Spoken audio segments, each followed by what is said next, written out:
ఈ రోజే సబ్స్క్రైబ్ చేయండి మీ ఫేవరెట్ షోస్ చూడండి. ఎదిగో కార్డు, ఇంటిల్ల 10 తప్పకుండా రావాలి. అలాగే వదినా. తులసి, ఈ కార్డు దేవుడి దగ్గర పెట్టమ్మా. అలాగే అమ్మా.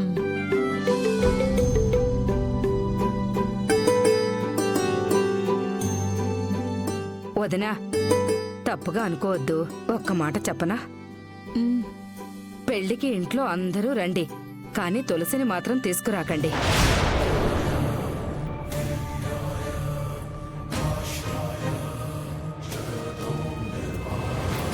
అదేంటొదినా అలా అన్నావు? నేనన్నానని కాదొదినా, తులసి లాంటి నష్టజాతకురాలు శుభకార్యాలకు దూరంగా ఉండాలని మీకు మాత్రం తెలీదా ఏంటి?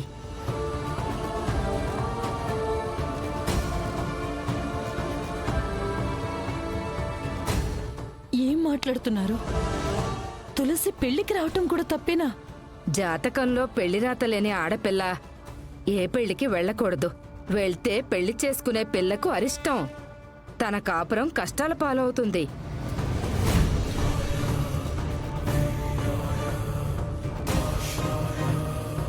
అలాంటప్పుడు నా ఇంటికి వచ్చి శుభలాకెందుకిచ్చారు? మేం పెళ్లికి రావటం అశుభం అయితే మరి ఈ ఆహ్వానం ఎందుకు? అయ్యో, నేనందర్నీ అనట్లేదు వదినా. తులసినైనా ఎందుకనాలి? తనేం పాపం చేసింది? పాపం కాదు వదినా, తనకు కుజదోషం ఉంది కదా, తన వల్ల రెండు ప్రాణాలు పోయాయి. అందుకే మీరు కూడా పెద్దదైన తులసిని వదిలేసి జానుకు పెళ్లి చేశారు.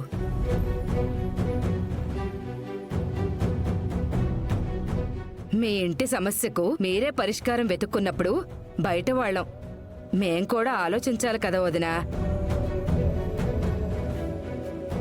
మా గురించి కూడా మీరు ఆలోచించాలిగా. ఏం ఆలోచించాలి వదినా? తులసి మా ఇంటి సమస్య కాదు, మా కన్న కూతురు. నా కళ్ళ ముందే దాని అనరాని మాటలు అంటున్నారు. మీకు నోరెలా వచ్చింది?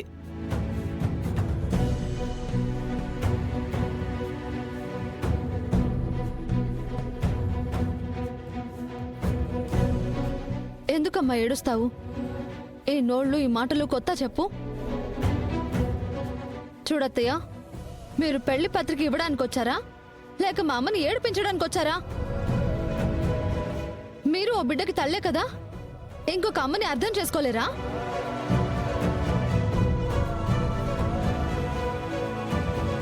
మా అమ్మ అయినా మీరైనా పిల్లల్ని కంటారు కానీ వాళ్ళ తలరాతని కనరు కదా.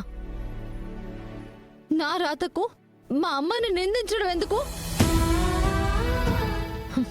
అత్తయ్య, నేను మీ అమ్మాయి పెళ్లికి రాను. మీ అమ్మాయి పెళ్లికే కాదు, అసలు ఏ శుభకార్యానికి వెళ్ళను. తులసి, అత్తయ్య, నా కాలు ఇంట్లో నుంచి బయటకు పెట్టను. ఇది చాలా మీకు. వెళ్ళండి. ఉన్నది మాట్లాడితే ఎవరికైనా కోపమేలే అమ్మా. రాజ్యం పదవే.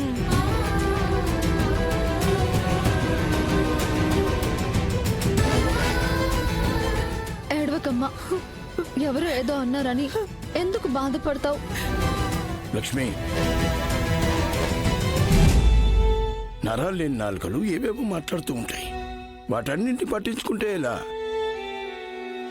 వాళ్ళు బాధ పెట్టింది నన్ను కదండి, తులసిని హింసించి వెళ్లారు. ఇంట్లో ఉన్న పిల్ల మీద రాయి వేసిపోయారు. అవి పంట కింద రాళ్ళమ్మా. వాటిని బయటికి ఊసేయాలి తప్ప కడుపులోకి తీసుకోకూడదు.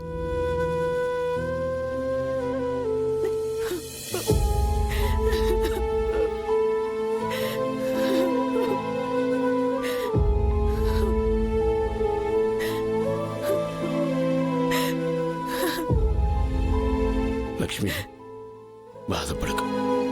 మీరు నా కన్నీళ్లు తుడుస్తున్నారు కానీ కన్నీళ్లు దిగమింగుకుంటున్న తులసికి ఓదార్పు లేదండి. తన కష్టాలు తీరేది ఇప్పుడు.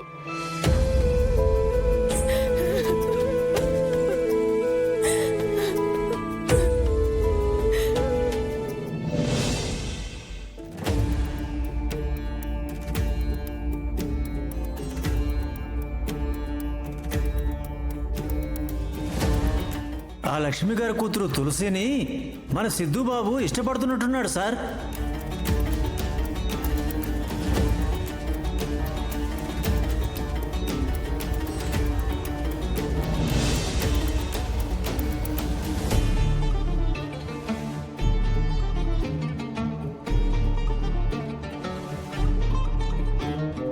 రే సిద్ధు,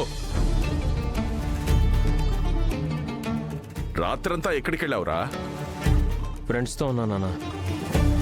పార్టీ కార్యకర్తలతో ఉండాల్సిన రాజకీయ నాయకుడివి ఫ్రెండ్స్తో ఉండడం ఏంట్రా? నైట్ చిన్న పార్టీ జరిగింది, అందుకే వాళ్ళతో ఉండాల్సి వచ్చింది. నువ్వు ఉండాల్సింది పొలిటికల్ పార్టీలో, ఫ్రెండ్స్ పార్టీలో కాదురా. నైట్ ఫోన్ ఎందుకు తీయలేదు?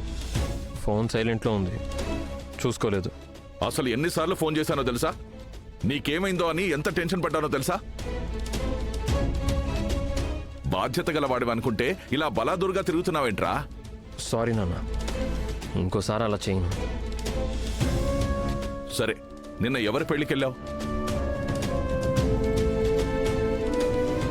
నాన్నేంటి ఇలా గుచ్చి అడుగుతున్నాడు? అడుగుతుంది నిన్నేరా, ఎక్కడికెళ్ళావు? నిన్నే చెప్పాను కదా నాన్న, నాకు తెలిసిన వాళ్ళ పెళ్ళని. తెలిసిన వాళ్ళంటే ఎవరు? వాళ్ళు నాకు తెలుసా? వాళ్ళు మీకు తెలియదు నాన్న, నా ఫ్రెండ్ రిలేటివ్స్. ఆ ఫ్రెండే నైట్ పార్టీ ఇచ్చాడు. లేట్ అయిందని అక్కడే పడుకుని పోయాను. సరే, వెళ్ళి ఫ్రెష్ అవ్వు.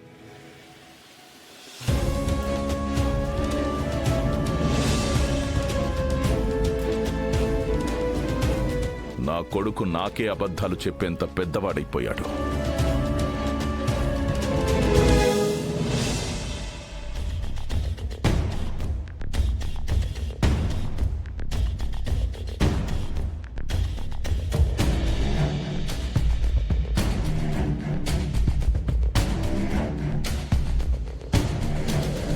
సిద్ధు,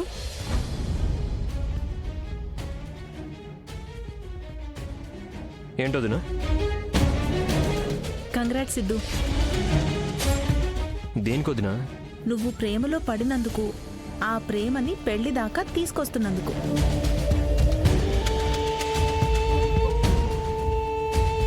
అవును, ఇంతకీ పెళ్ళెప్పుడు?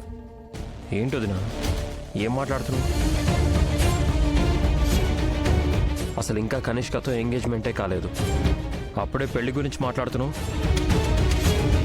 నేను మాట్లాడుతున్నది కనిష్క గురించి కాదు, తులసి గురించి.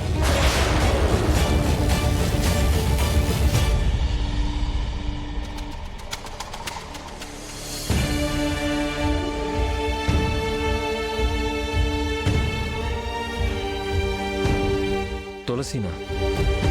తనెవరోదినా? మీ లక్ష్మక్క కూతురు.